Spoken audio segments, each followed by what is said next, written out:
Hello and welcome everybody to Shaman Sister Sessions, episode 76. I'm Michelle Hawk and I'm here with my shaman sister, Katherine Bird. This podcast grew out of our friendship, our sisterhood, and our conversations about what the heck are we doing in the world and what does it mean? Today we are so excited to welcome special guest Holly Rhiannon. Holly Rhiannon is the founder of Awakening Avalon School of Earth Wisdom. She runs a 3-year Priestess Path program that is an alchemical crucible of initiation for women to become fully embodied spiritual leaders. She is a practical mystic, a sacred activist, and the mother to an incredible girl. Her life is dedicated to feeding the holy through ceremony, teaching, and writing. She is a champion of all faces of womanhood, with a particular love for the dark goddess. She has her doctorate in Divinity and has taught the divine feminine mysteries for over 2 decades. And today we are so blessed to welcome Holly Rhiannon as a special guest for a conversation on the Codes of Avalon. That is our theme for the day. Last week, Kat and I gave you an introductory context about soul codes and energetic signatures. And today we're diving in particularly with the mysteries of Avalon. So welcome, Holly Rhiannon. Thank you so much for joining us today. Oh, I'm so happy to be here. Thank you so much for inviting me. And it looks like my signal's going in and out a little bit. So I'm going to take the video off just to make sure that the audio comes through. So, yeah, I'm actually coming to you from the Isle of Avalon. I'm in Britain right now. And I'm very excited to share about this. Avalon has been probably my deepest relationship of my life. I've been coming here to the island for almost 30 years now. And it's an incredibly sacred mythic landscape. And right now it's a very active landscape.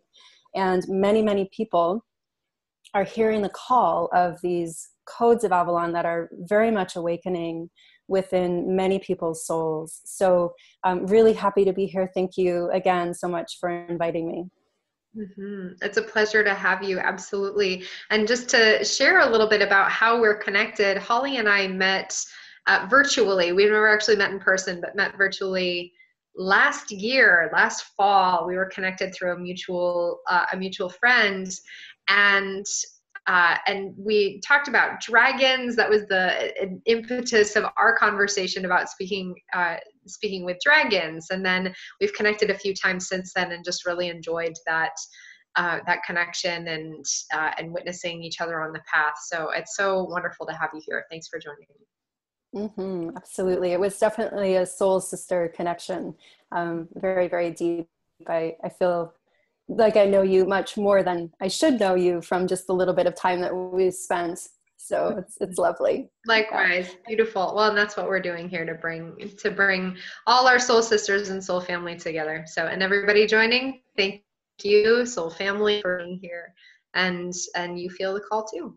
Yeah. And, and that's actually a really beautiful segue into talking about codes. So I don't know, do you have a particular flow that you wanted the talk to go on, or any structure that you'd like?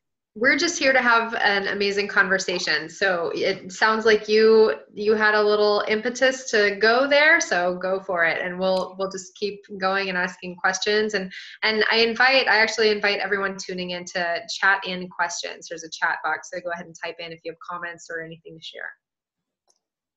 Yeah, wonderful. Okay, I just pulled up the chat too, so I can see that.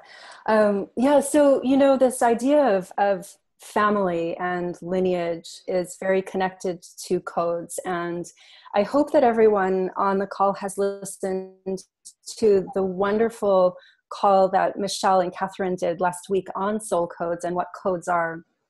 I had a chance to listen to just maybe about half of it, and it was a really great introduction to really what we're talking about when we talk about codes, because it's a little bit of a mysterious word. Even the word code has this sense of, oh, well, it's a code that you have to crack or something like that. So just as an intro for me, and to kind of set the tone in terms of what I mean when I'm talking about codes, is both the biological codes that create that are the blueprint on which physical form is created, and then also the energetic codes that code for things like our spirituality, our path to awakening, our emotional patterns, our mental beliefs and thought patterns, all of that, right? And the way that our light body interacts with our physical body.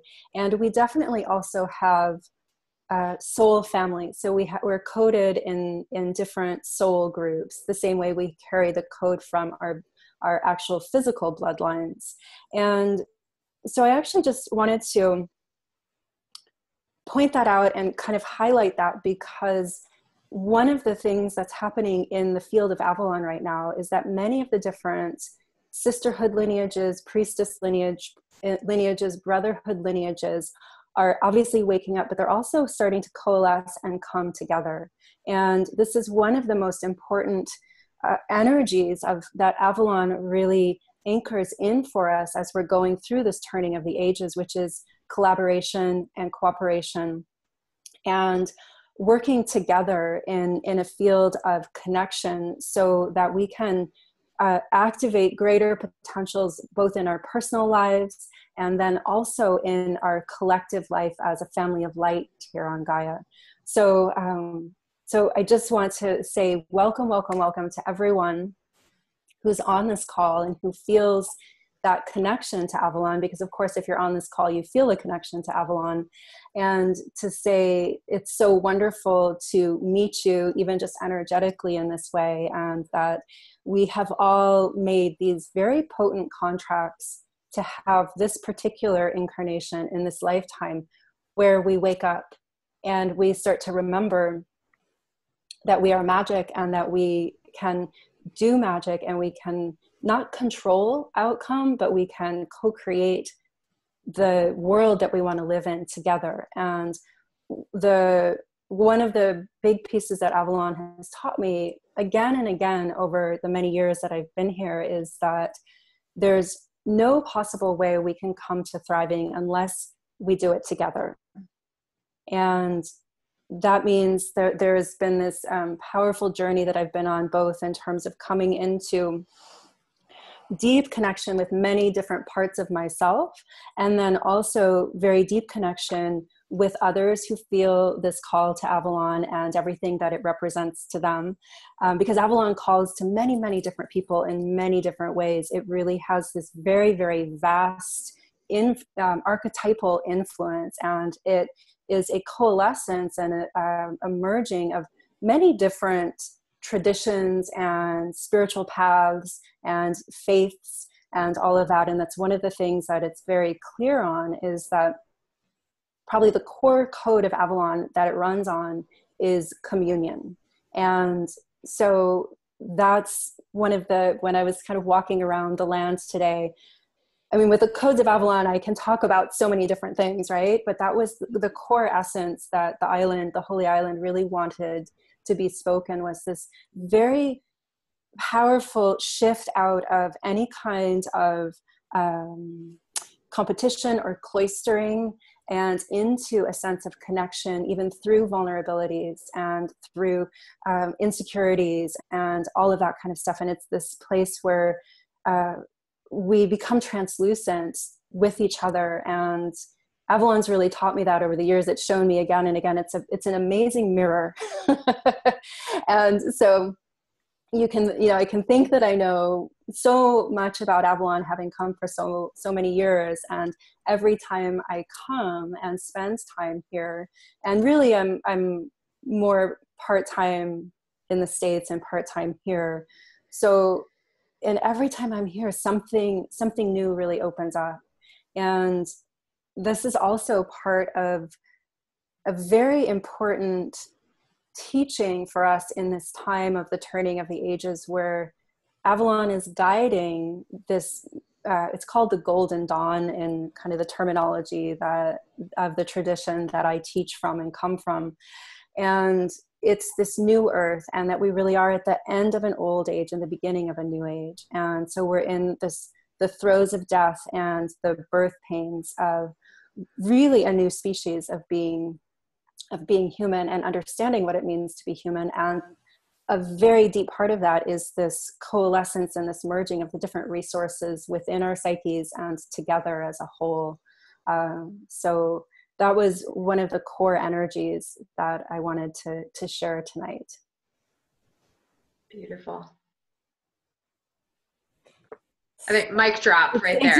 It's just like there's so much there. Honestly, you've said so many amazing, epic things, and a lot of what we've talked about a lot on this podcast, going into this new earth and the new evolution of consciousness of humanity, and the transition from very singly focused into something that is more communal and more co-creative and more in alignment with the earth and the frequencies of the earth. And it just feels like this is the wellspring of this is where all of this is bubbling up to the surface, so that we can, it feels so tangible. Like I have like goosebumps, it feels such like a tangible experience of being able to kind of see through the layers of the Maya, right? The mists, to be able to see through in order to have a real felt experience of what this newness is, and our own personal roles and journeys in it. And how are we going to be the drops of rain coming together into that beautiful body of water that is going to flow over the land and create massive change. Yeah, that's lovely, Kat. Just a really beautiful way of expressing it. And it points out one of the energies that's so important about the Avalon codes, which is that they're poetic codes. These codes are poetic. They're not just scientific, right? And so there's this energy of reactivating the power of imagination and the artistic energies, and just being in that place of really understanding ourselves as a song or as poetry or as these living myths, and stepping out of the isolation of just a scientifically based world, right? And Avalon holds that very powerfully. I think almost anyone that has a connection to Avalon has this connection somewhere in some part of their psyche to magic, right? And magic definitely runs on poetry. And it's a very, very deep aspect of the Celtic traditions. It's this very poetic understanding. And many years ago, when I was going through one of my very powerful dark nights of the soul, I know many of us have quite a few of them, right? It can sometimes feel like they come one after the other. But at one point during one of them, one of my guides stepped forward and said, this is really what is happening. The dark nights of the soul are about this evolutionary experience of leaving behind Homo sapiens, which is homo is humanity and sapia means knowledge, leaving behind humanity based in knowledge, and going towards, homo mythica or homo sanctus, sacred humanity, or homo poetica, something like that. What's that? Homo luminous. Yes, homo luminous, light-based humanity, right? So there's that sense of deeply putting right in the center of our lives the valuing of poetry and imagination, and these are resources, and they are the things that connect us across boundaries, right? So the storylines and the things that we can really find that we have connection through the differences are almost always based in a feeling energy. So I see one of the chats, Jacqueline Lyon said she's feeling a lot of activations right now. And what are some physical embodiment techniques that can be incorporated into human form? And so I think she's asking about, how to really support this whole process of evolution that we're going through. And, over the years, many of us, I think that the finding of putting the body first and what the body's experience is, the somatic energies and the frequencies, and linking that up to full emotional congruence. So completely being like, ah, right, completely being authentic with every variation, every small subtle shift in emotional presence, and just the vast spectrum of emotions that we're capable of. You know, we've been trained and taught, and this has limited our magical capacities enormously, to be trained and taught to go right down the middle of emotional expression, where it's just like only this very tiny amount is considered, quote, acceptable in our mainstream modern culture. And boy, does that cut us off from where our true powers really are, right? Right. Yeah. And If- in oh, in your bio, you had this term, practical mystic. Yeah. And I think that this is what you're speaking to. It's taking all of these concepts that we've now been engaging with in a very heady, intellectualized way, and embodying them back into our systems and into our hearts, and allowing ourselves to be one with the emotional reality, and also with the art and creativity and the connection that those things make, that we rarely connect with others on a very deep level, coming from the most intellectualized form of what we're doing. It's mostly through, like, when we can connect through song and ritual and dance and art, then people who have completely opposing thoughts can all of a sudden start to merge into understanding each other from that heart space. mhm. Absolutely. And just even, you know, the power of dance, where you can communicate just with the body through movements across culture. You don't need another language, right? You can communicate really clearly through that. And it also activates, when we descend like that, when we embody, it activates the limbic part of ourselves and our primal intelligences and all the resources that are there. And it heals the disconnect between the mental realms and really, you know, even the high mental realms, which are the mythic mind and, you know, God mind, divine mind. It has to be connected in. It's really about a partnership with the primal intelligence of the body. And these are actually the dragon powers, the erotic powers, the sensual powers. And that's the divine marriage that is going to birth this next beautiful trajectory that we have a possibility of living into for our children and, you know, for the future of the world. It's really an extraordinary time to be alive, and very challenging time, obviously, because we're being required and asked to harmonize duality, to harmonize opposition, to harmonize polarity. And again, Avalon really holds a very deep wisdom with that, because it does run on divine union, and it runs on this divine union of heaven and earth. And so the landscape here is actually, it's not just the island, but the island itself it's embedded in a whole wheel. It's the Glastonbury Zodiac, and it's the whole zodiac in the land itself. And so it's a reflection of the skies here on the earth. And it is a landscape that activates very deep, deep, deep remembrances and the codes that are sleeping in ourselves, these mythic codes that are sleeping. And so the island and the whole Vale, it's the Vale of Avalon, it does run on this place of harmonization between the heaven energies and all this mind of God, big, vast, you know, eternal expanse of beingness, oneness, and then our imminent everyday lives and the incredible juiciness of that connection, and that they actually both have resources for each other, and they need to stay separate, but they're meant to be completely linked and lived as being linked and really married, you know. So yeah, so it's pretty amazing, and Avalon does challenge you to, it's a journey with Avalon is an initiation journey, and it challenges you to go into a relationship in your life of both and, rather than either or good and evil, and any kind of black and white type of understanding of reality, where we're really, the separateness is important, but that collaboration is is what's really deeply significant underneath that. Beautiful.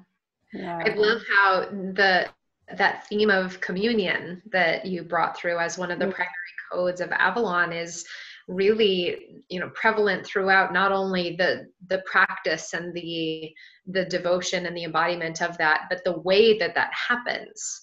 So speaking, of myth and metaphor, there is no linear consciousness in myth and metaphor. It is very much a both and, of how do words have more than one meaning, and how can we use, there is so much that is lost in literal linear consciousness. And this is really what we're looking at here, and omnipositive awareness, or that kind of, omnipositive awareness, all in the moving towards that embodiment of light and of myth and of poetry and of that harmonization of polarity. So I'm wondering, Holly, as you're tuning into these Avalon codes, what, with this communion and embodying of that, what else does that create space for? What else are we stepping into? How are people feeling the call of Avalon? Well, I think originally, in terms of feeling into that first call that people feel, it's really a call to something that's more, right? There's a knowing that our soul essence and the life that we could live is just so much deeper and more than what we've been taught we are and have the potential of being. So it's this call towards embodying potential, and it's this call towards, well, what does get created from when we have harmonized the union, right? When we've harmonized the duality, then what's next after that? And so actually right now within the field of Avalon, so the island itself, over this, we just made it through this fantastically challenging and amazingly potent eclipse portal this summer, right? Have we made it through? Has that happened? Are we on the other side yet? Well, here's is that we have to stop thinking about when does it end, and when do things get back to normal, and do we make it through? And it's like, no normal. This is not happening. This is the new normal. That's right. And it's extraordinary. It's not ordinary anymore, because we're really these codes, they're meant to help us live more of what our souls really are. And so what's interesting is this summer we had this series of 3 eclipses, and usually we get 2 eclipses at the beginning of the year and 2 eclipses later on in the year. And the eclipses are always connected. There's lots to say about that, but they run in families. And but this summer we had 3 in a row, and it was actually this incredible coding of Trinity energy. And this is what we get, what we're growing into, where we're actually growing out of a paradigm that's based in the binary, right? When we get harmonization between masculine and feminine, between good and evil, between any oppositional pair that you could speak to, that's what we've known, that's what we've been coded for during the particular cycle that we've been in. And it's a binary based reality, right? And it's limited. But and it's not about neutralizing polarity, it's not about collapsing polarity, it's not about any of these getting out of polarity or anything like that. It's about harmonizing it. It's about saying yes and growing to encompass all of it, right? And say, yes, yes, yes, we are this and that and this. And so this is one of the deep codes that Avalon carries that I think many people are responding to and feel connected to with Avalon, is that it does run on magic, on real magic, on high magic, on transmutation, on generative creative power. And where does that come from? It comes from union of duality. It comes from the harmonization and the assimilation of duality. And then it births something that my Avalon guides have been speaking to me for a long time about, how this next phase of humanity is based in the Trinity and beyond. And we're what I say is we're really going quantum, because once we step out of binary, and we still include it, it's not gone. It's embraced, and it becomes a birthing place, a foundation. Because once we get 3 and Trinity energy, then all of a sudden it's like this big flowering and mushrooming of exponential growth can happen, because we really have gone quantum, and we get a different time-space continuum with different laws of manifestation, with entirely, it's a very, very rich experience. So here's the thing, though, is that in this time where this is all happening inside of us right now, reality happens inside. What we see outside is an expression of that. It appears to be outside, but it's actually inside. And so when that's happening, we're actually going through, what happens when a cell divides and the DNA, the 2 DNA strands, the double helix, separate out. And it's in that place where the separation happens. It's like, oh gosh, we don't know what's happening, what's going to happen. And then, the daughter cells can coalesce, and you can either get another double strand of DNA, but a little bit different, or if we can stay with all of the chaos that happens as evolution goes through. So physical symptoms and experiences in our bodies, we can have really big experiences emotionally, because one of the primary things that we want to do as we go through this transition of the ages and we leave behind a power over structure is we want to reclaim and free our bodies and the incredible mythic spiritual powers that are in our bodies and our emotions, right? So these have been the ones when we don't have connection to those, then we don't have sovereignty, we don't have access. So all of the Avalon myths talk about sovereignty coming through connection with a woman, and this is the land, and the sovereignty is based in your relationship with the earth and the land. And so the reclaiming of that, but we have to be willing to be very uncomfortable and very, very disoriented, and because that's do our regular patterns and habits, so that we can become the next version of ourselves individually and as humanity as a whole. It's an extraordinary time. I also really actually believe that we're coming to a place where, although science can, quote, measure 2 strands of physical DNA, that we actually have a lot more than that. I feel like a 3rd strand of DNA is coming online now. And so we get a whole nother, it's been there, and we actually have up to 12, maybe even more, but up to 12 strands of DNA kind of organized in 4 groups of 3.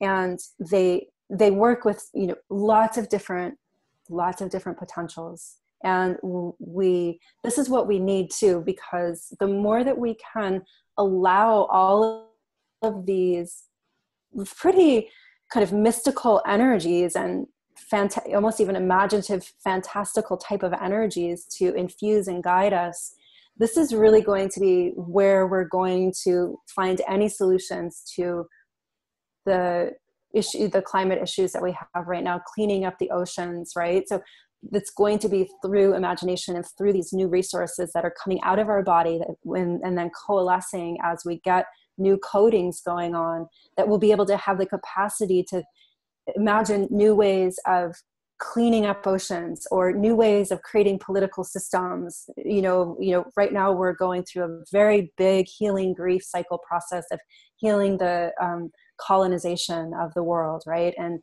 all of that. So there's lots of social justice issues that are coming up so that they can be felt and the grief can be experienced. And we can, from that place of emotional truth, we can choose something different and allow in inspiration and potential to open up. So, yeah.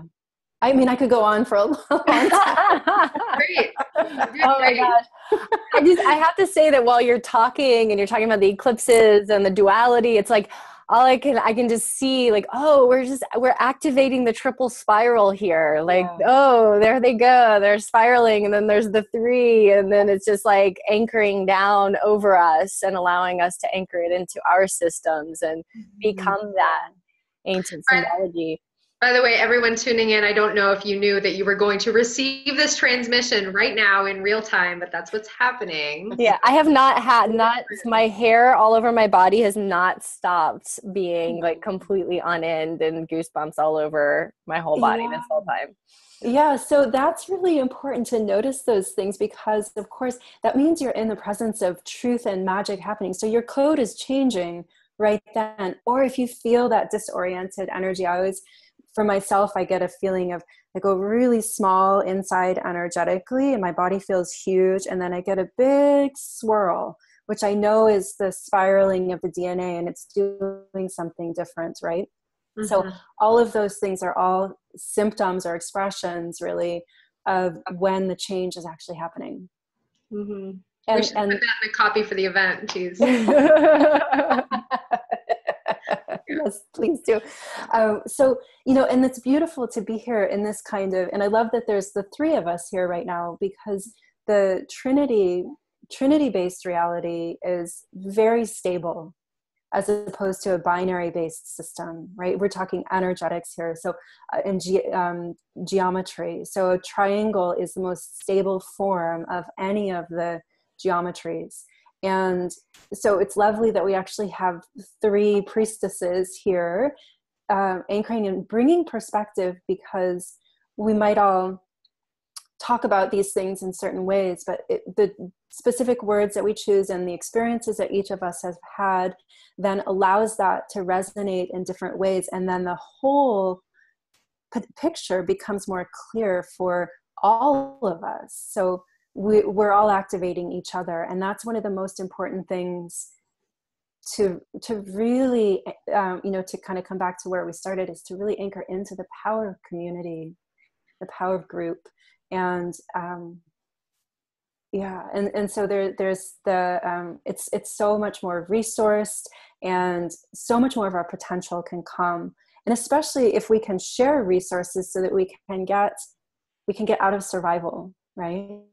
Because when we're in survival, we're in a trauma-based system, whether it's our own system or a political system or an environmental system. And so the creation of safety and the security of that's what allows growth to happen. And we see that just mirrored in nature all around us, that, there has to be some level of security for developmental trajectories to actually happen. And the triangle does that. So a practical kind of fun way to be activating this in your lives for those that are listening are to be looking for triangles, to be looking for patterns of 3s, that type of thing. If you get a beautiful image of the triple spiral that you like, and look at that regularly, and even just visualize that you have a 3rd strand of DNA active in your cells, awake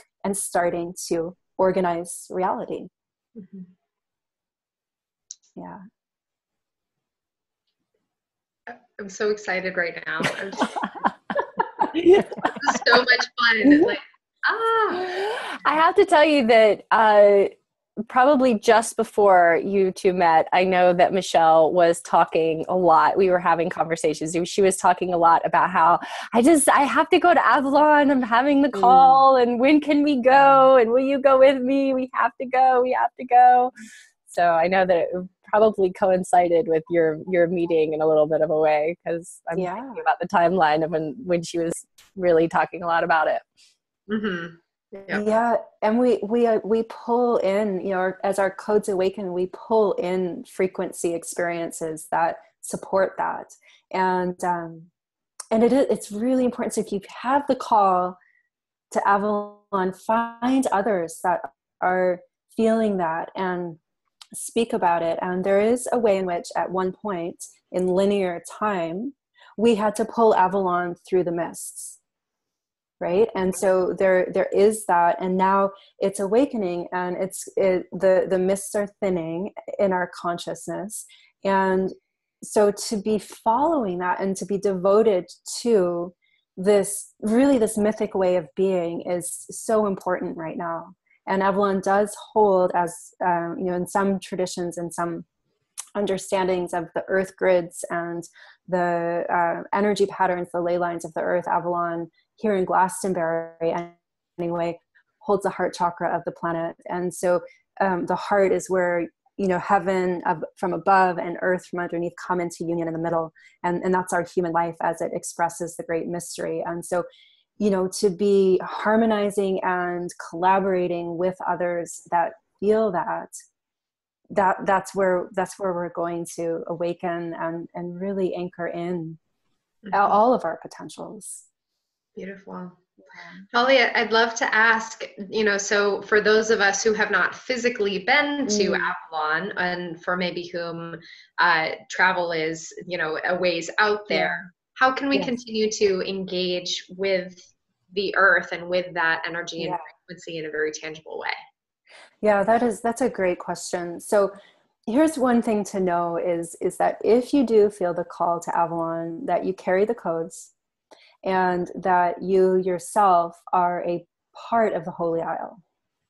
So there's a way in which, if you're not here on this sacred landscape, the truth is that although we anchor, a lot of people anchor Avalon here in Glastonbury in England, there's also other specific landscapes that people say, oh no, this is Avalon or this is Avalon, but it's actually, Avalon is not, it's not just a physical landscape, right? So it's an energetic frequency experience, and you can do it by choosing both and, right? By choosing to consciously cultivate divine union within yourself, whatever particular part of divine union feels really, really emergent for you right now. So divine union, again, can happen in many different ways. It can be through relationship, it can be through the inner sacred marriage, it can be through your relationship with the earth.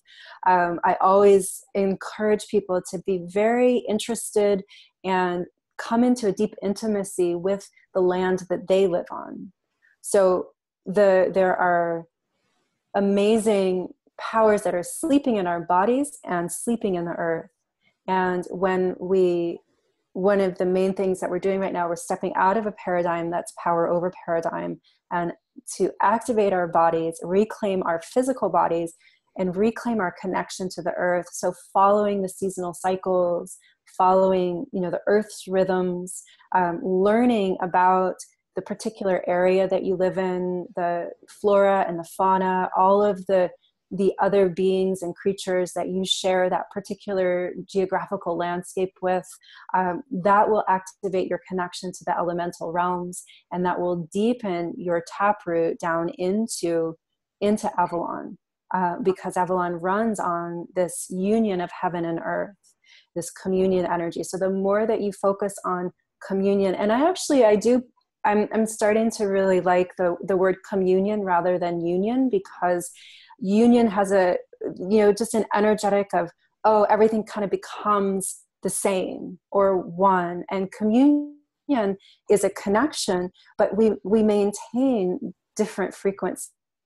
And that's really important, because a harmonic doesn't happen if it's just one note. It has to be many different notes together.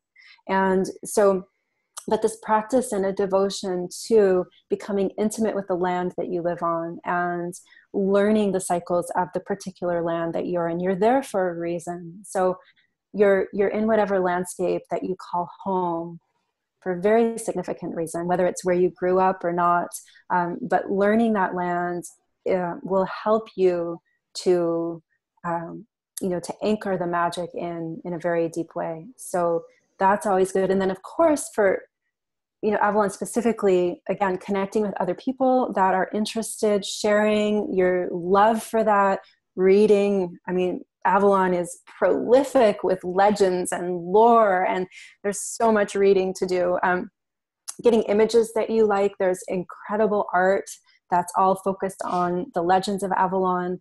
You can get statues. You can create an altar in your space where you get, pictures of the landscape from the different places that Avalon specifically anchors into on the planet. The different goddesses of Avalon, Lady of the Lake, for men, King Arthur, Uther Pendragon, the Grail Knights, the Knights of the Round Table.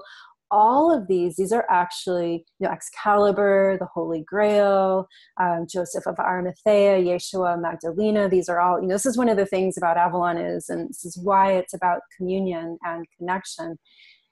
Avalon links many traditions together, right? So there's the indigenous pagan traditions, there's the, Celtic legends, and there's the Grail mysteries, and it's this beautiful, incredibly rich psychic landscape as well. So following what you are, following that call, following what really interests you, what allures you, what you feel really drawn to, because there's some Avalon can offer pretty much anyone whatever they want. It is an island of fantastic abundance and prosperity. And so connecting in with the land, reading, supporting visually. So all of these things, that's what I wanted to say. The sword, Excalibur, the Holy Grail, the triple spiral, all these things, the Knights of the Round Table, King Arthur, crown, all of that, those actually are codes themselves. And the dragons and the fae and, these other mythic beings and creatures. So Avalon absolutely is going to ask you to expand your idea about what's sentient and what's real, right? Mm-hmm. So it's very important to start to incorporate animals and plants and mythic creatures along with humans as part of our family. So all of that, they all carry codes and they're all activating. And so whichever one of those symbols, I'm going to say symbols, but they're actually not symbols, they're living entities and codes, you feel drawn to, surround yourself with that. And it will help to nourish your own Avalon code awakening. Mm-hmm. Yeah. Beautiful. Yeah.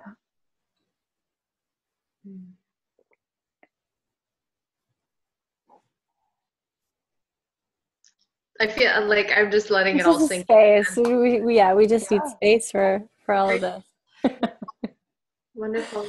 I know that's a tendency to be a flood when it comes out. So it is okay. It's totally okay. And it feels so, what I'm feeling right now is just this profound sense of soul recognition from all of this. And I'd like to name that, because this is something that when, we live in a world where not only are we taught that, things are a certain way and there is separation and all the things that we learn about XYZ, whatever.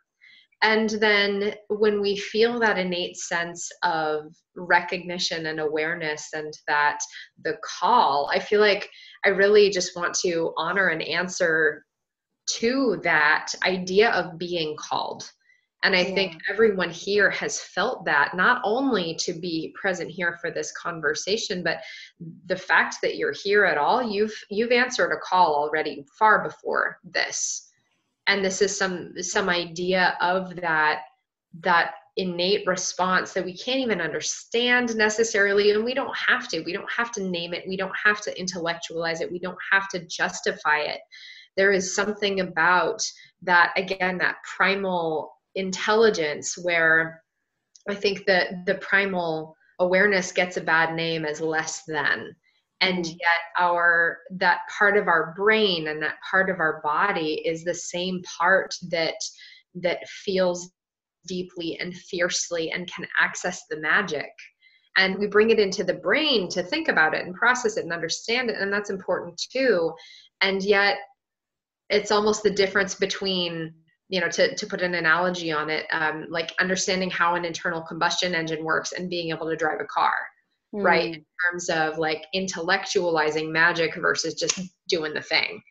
And I feel like that call speaks to that primal part of us that is in this awakening DNA, and that is in this very essential part that lives beyond words.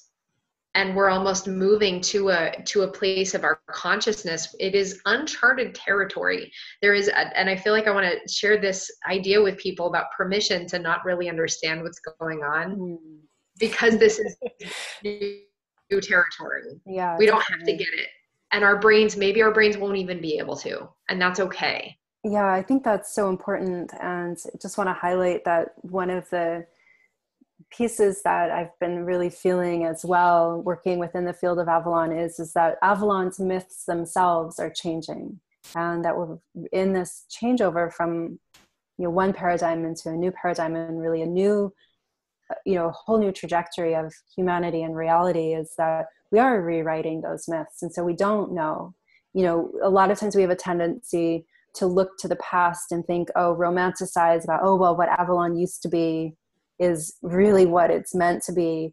And actually it's not. We're recreating those myths now through our love of them, and they're changing as we live as well. It's one of the reasons why things are extra amplified and intense during this particular transition that we're in. So because we are really going into a whole new territory, and we don't know.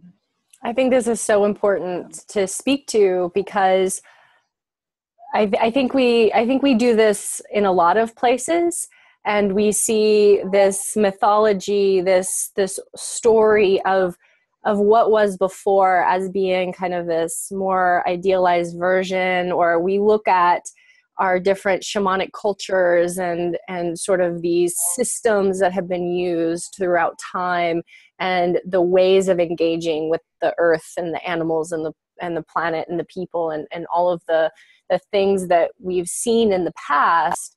And it's important to study those things and to flesh them out and to experience them, and also to recognize that we are not there.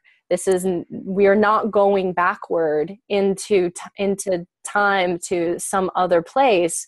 We're actually, as you said, drawing Avalon forward to now, so that it can express itself in a new way, which is more of the entire earth communing together and creating new solutions and coming up with new healing modalities and ways of being with each other that couldn't have existed in the past, that can only exist now because of who we are now and our evolution and our growth. And we are the new myths. We are the new world, of the new myth makers of reality.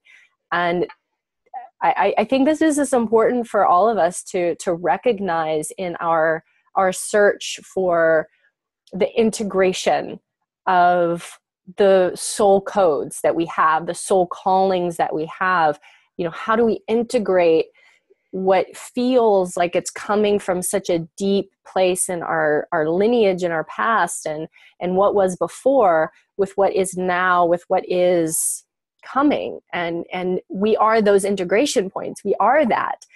And I think that's what you're speaking to, and that sense of the swirling confusion of this point of integration that we're in as we're sitting in this place, bringing everything into the moment. Yes, absolutely. Yeah. And there's just a total dissolution of all forms in that place, right? Where what we have known, the mythic forms, the body forms, all of it, the social forms, they're all disintegrating and dissolving, and something that might look similar might come out of it, but we don't really know. We want to stay really open to what that is. And it's just beautiful. And it is this kind of this yummy collaboration that it's going to happen into. Wonderful. Yeah. I think there's, I also want to speak to that idea, Holly, I love that you brought up in like a harmonic, for example. It can't exist without the different notes. And this is something that I was working with my alchemy students on, actually, over throughout the eclipse corridor, is the idea of harmonization of polarity, and how we actually need polarity and difference in order to have generative creative energy. It's That's that right. like that creative potential doesn't come from neutral. And I think that's, you It mentioned actually comes from tension. exactly. Right? And it is that the polarity that creates the space for that tension birth, or tension creation. And I think that that's so important as we're going into this. I feel like I want to just zoom out for a second and look at everybody's feeling the squeeze right now. Like, honestly, I don't know a single person who's comfortable at this moment. If they are, they're not paying attention. And that's okay. So how can we, as we're looking at this from it's actually even better than okay, right? Yeah. It's actually sacred and necessary and so blessed, right? Yeah. It's so blessed, that experience of like, oh my God, my life, like what's happening? Who am I? What am I, what am I doing? And it's so sacred. It's such a, it's not something to get out of. Yeah. Mm-hmm. Beautiful. And as we're looking at Avalon, working from that generative creative energy, I have an invitation, I guess, which is, we've basically been talking about for an hour, but I'd love to just offer it very clearly, is to look at this energy in yourself, look at that harmonization of polarity. Look at how can we exist simultaneously in all these different realities, and know that, yes, it is the same reality that is reflected in all these different ways. And let that be that harmonization. Let our lives as this here apparently separate, apparently singular consciousness be, I am my own harmonic, and so are you, and so are you. And so are we all a greater harmonic, and just playing with that idea of the microcosm and the macrocosm, and the harmonies that we're all contributing to this collective chord. So that's an invitation. Somebody asked about the physical embodiment of letting and embodying that practice of letting multiple truths exist simultaneously, and moving that through your system with grace and creativity. Or not, grace. Right. So, I think that there's the, I just love everything that you said, and just want to just add in that sometimes it just doesn't happen with grace, or seeming grace. Right. And that doesn't actually mean that grace isn't present. Right. So that I know that, in my circle of women, that I work with, that we've really been talking a lot about how important it is right now to be really good with and invite the discomfort, right? To say like, oh yeah, and I'm actually okay. I can stay in it. It's part of becoming a spiritual adult is, okay, so, the spiritual path of initiation, it's not meant to in every moment be bliss. It's just not. It's not. That's a fallacy. And so, ecstasy is, one of my teachers, he used to say, the wings of the heart, of the human heart, open with one is grief and one is joy. And that's what brings the ecstasy, right? It's this experience of fully being alive. And it is full. It's full spectrum. And it's so beautiful. Yeah. Wonderful. Yeah. Well, with that, I'd love to ask Holly if you have any, as we're wrapping up our time here, if you have any last little tidbits that you'd like to share with the people. Let's see.